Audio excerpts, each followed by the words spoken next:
Son, we need to have a chat about internet safety. I slowly crumpled down onto the floor next to him. His laptop was open, and he was playing Minecraft on a public server. His eyes were locked into the action. Comments scrolled down the side of the screen in a chat box. Son, can you stop your game for a minute? He exited the world, closed the laptop, and looked up at me. Dad, is this going to be another cheesy, scary story? What? I faked hurt feelings for a second, and then grinned at him. I thought you liked my cautionary tales.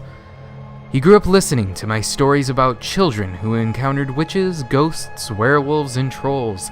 Like many generations of parents, I use scary stories to reinforce morals and teach lessons about safety. Single dads like me should use all the parenting tools at their disposal. He scrunched his face a little. They were fine when I was 6, but now that I'm getting older, they don't scare me anymore. They seem kind of silly. If you're gonna tell a story about the internet, can you make it really, really scary? I squinted at him incredulously. He folded his arms. Dad, I'm 10 and I can handle it. Okay, I'll try. I began. Once upon a time, there was a boy named Colby. His expression indicated that he wasn't impressed with the terror of the introduction. He sighed deeply and settled in for one of Dad's cheesy stories. I continued. Colby went online and joined several children's websites. After a while, he started talking to other kids in-game and on the message boards. He made friends with another 10-year-old boy named Helper23. They liked the same video games and shows. They laughed at each other's jokes. They explored new games together. After several months of friendship, Colby gave Helper23 6 diamonds in a game they were playing. This was a very generous gift. Colby's birthday was coming up and Helper23 wanted to send him a cool present in real life. Colby figured it wouldn't hurt to give Helper23 his home address as long as he promised not to tell any of it to strangers or grown-ups. Helper23 swore he wouldn't tell anyone else, not even his own parents, and set about mailing the package. I paused the story and asked my son, "Do you think that was a good idea?" "No," he said, shaking his head vigorously. In spite of himself, he was getting into the story.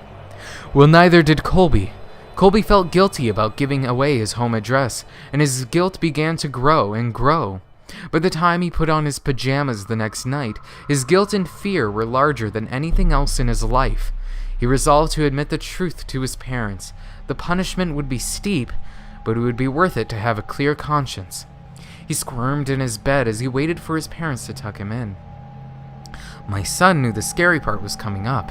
In spite of his tough talk, he leaned forward, wide-eyed. I spoke quietly and deliberately. He heard all the noises of the house. The washing machine bounced around in the laundry room. Branches scraped against the brick outside of his room. His baby brother cooed in the nursery, and there were some other noises he couldn't quite pinpoint. Finally, his dad's footsteps echoed down the hall. Hey, Dad," he called out nervously. "I have something to tell you." His dad stuck his head in the doorway at a weird angle. In the darkness, his mouth didn't seem to move, and his eyes were all wrong. "Yes, son?" The voice was way off, too. Are you okay, Dad?" the boy asked. "Uh-huh," sung the father in his strangely affected voice. Colby pulled his covers up defensively. Is Mom around?" "Here I am!" Mom's head popped up into the doorway below Dad's. Her voice was an unnatural falsetto. "Were you about to tell us that you gave our home address to Helper23? You shouldn't have done that. We told you not to give out personal information on the internet." She continued. "He wasn't really a kid. He just pretended to be one. Do you know what he did? He came to our house, broke in, and murdered both of us, just so he could spend some time with you." A fat man in a wet jacket emerged in the child's doorway, holding the 2 severed heads. Colby shrieked and gasped as the man dropped the heads on the ground, unsheathed his knife, and moved into the room to work on the boy. My son screamed too. He twisted his hands defensively over his face, but we were just getting started with the story.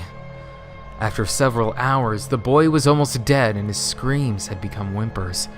The killer noticed the wailing of a baby in another room and removed his knife from Colby. This was a special treat. He had never murdered a baby before and was excited about the prospect. Helper 23 left Colby to die and followed the cries through the house like a homing beacon. In the nursery, he walked to the crib, picked the baby up and held it in his arms. He moved towards the changing table to get a better look, but as he held the baby, the crying died down. The baby looked up and smiled. Helper 23 had never held a baby, but he gently bounced it in his arms like a pro. He wiped his bloody hands on the blanket so he could stroke the baby's cheek. "Hey there, sweet little guy." The beautiful rage of sadism melted into something warmer and softer. The beautiful rage of sadism melted into something warmer and softer. He walked out of the nursery, took the baby home, named him William, and raised him as his very own. After I finished the story, my son was visibly shaken. Between ragged staccato breaths, he stammered, "But Dad, my name's William." I gave him a classic dad wink and tousled his hair. "Of course it is, son." William ran up the stairs to his bedroom in a fury of sobs, but deep down, I think he liked the story.